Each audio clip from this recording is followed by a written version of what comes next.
Έλα λίγο πιο κάτω. Πιο κάτω ακόμα. Λίγο προς τα σένα. Είσαι καθαρή εδώ.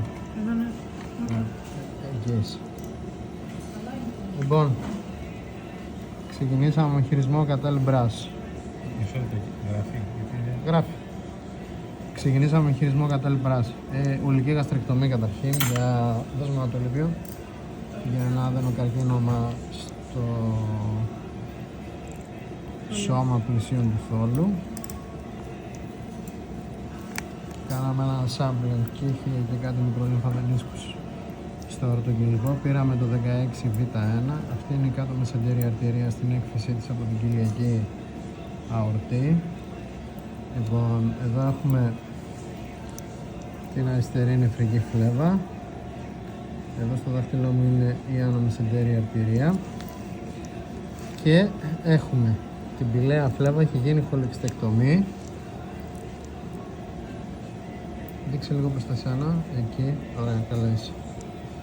Λοιπόν, χολιδόχος πόρος, τρίχα και βλέπουμε πίσω από το χολιδόχο πόρο, ο οποίος είναι αυτός, τη δεξιά υπατική αρτηρία. Εδώ ήταν το κολόδωμα της κυστικής αρτηρίας, δεξιά υπατική, πίσω από το κοινό υπατικό, το κολόδωμα του κυστικού, χολιδόχος πόρος, και εδώ είναι η πηλαία φλέβα.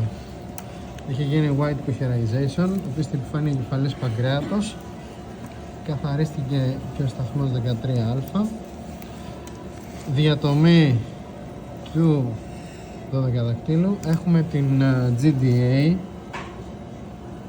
δώσ' μου λίγο το tape του GDA. Λοιπόν, και ένα φλεβάκι στο δώσε μου. Εδώ είναι η άνω μεσαντέρια αρτηρία.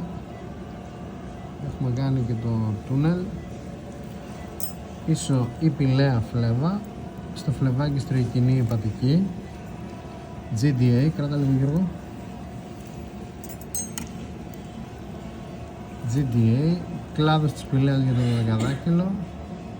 Πολυδόχος πόρος, πολύ λεπτός.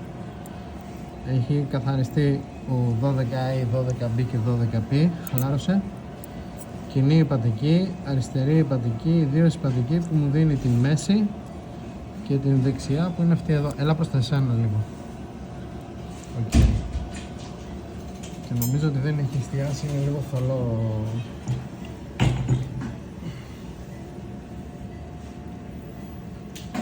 Βάλ' το λίγο, σταμάτα το.